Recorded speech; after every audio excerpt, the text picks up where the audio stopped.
Huwag mo akong pigilan sa mga insertions ko. Huwag ka nang makialam sa budget.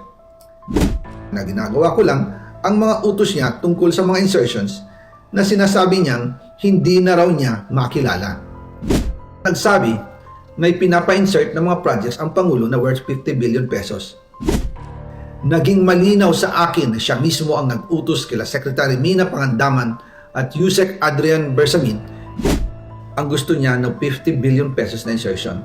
Ngunit ang sagot ng Pangulo, humingi ka ng bago or dagdag na insertions. Bakit hindi niya agad tinanggal noon pa? Kasi mismo siya ang nagbibigay ng utos. Ako mismo ang nakasaksi at nakausap ng mga taong direktang sangkot. Hindi lang po ang Pangulo ang may insertion sa budget. Pati po si Congressman Sandro Marcos,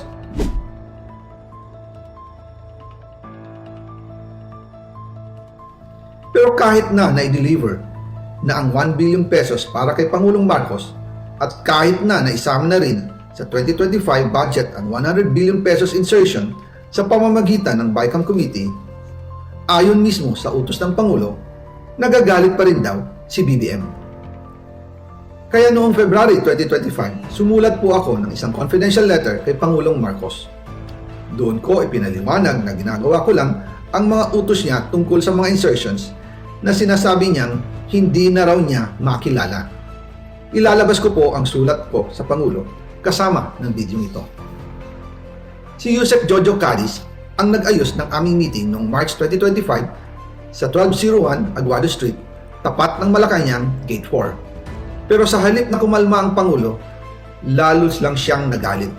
Sa halip na itanggi o linawin niya ang tungkol sa 100 billion insertion, pinagsabihan niya kami ni dating Speaker Romualdez at sa akin mismo, diretsahan niyang sinabi, huwag mo akong pigilan sa mga insertions ko. Huwag ka nang makialam sa budget.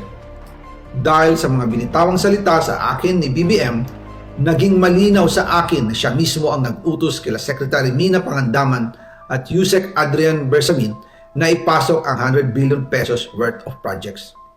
Kaya kung hindi talaga totoo na galing sa Pangulo ang utos, bakit hindi niya agad tinanggal noon pa sina Secretary Mina Pangandaman at Undersecretary Adrian Bersamin nang pinaalam ko sa kanya ang 100 billion insertions sa pamamagitan ng sulat?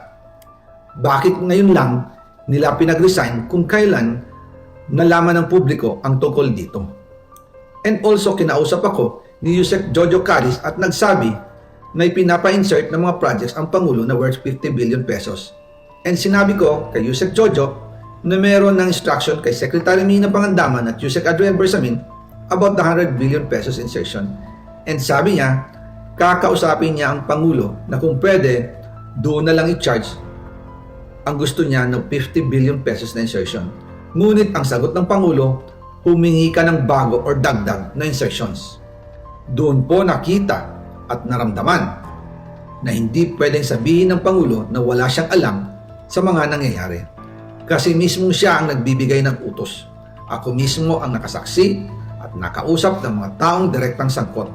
Kaya hindi na pwedeng maghugas kamay at magturo na parang inosente. At kung titingnan ninyo ang 2026 budget, may panibago siyang 97 billion insertions. Pero ngayon, ipinasok na mismo sa President's Budget or NEP 2026. Yan po ang kinumpirma ni Secretary Manny Bunoan na may instructions ang Pangulo na magpasok ng 100 billion ulit sa President's Budget. Kaya wala na siyang pwedeng ipamigay. Ito ay nalaman ko noong May 2025 sa meeting namin kasama si dating Speaker Romualdez sa number 30 Tamarind Street, Forbes Park.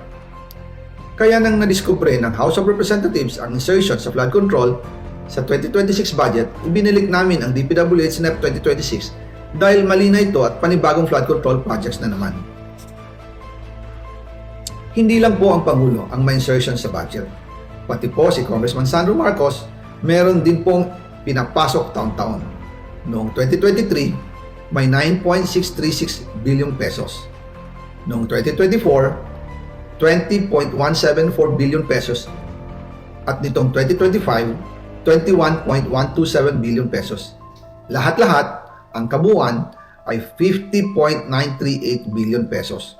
At bawat taon po, sa tuwing dumarating ang BICAM budget process, lagi po may utos si Congressman Sandro na ipasok ang mga proyekto niya. Nalaman ko na lang sa mga contractor na galit siya sa akin nung pinag-uusapan na ang 2025 GAA budget. Ang sabi daw niya, ipatatagal ako at magpa-file ng maraming kaso laban sa akin. Kasi kulang ng 8 billion pesos yung insertion na gusto niyang ipasok. Ang dahilan daw, may mga contractor na nakapag-advance na sa kanya at dahil hindi na ipasok ang buong halaga, kailangan daw niyang magsauli sa mga yon. Para malinaw sa taong bayan, ilalabas ko po sa video na ito ang listahan ng mga proyekto na kasama sa mga insertions ni Congressman Sandro.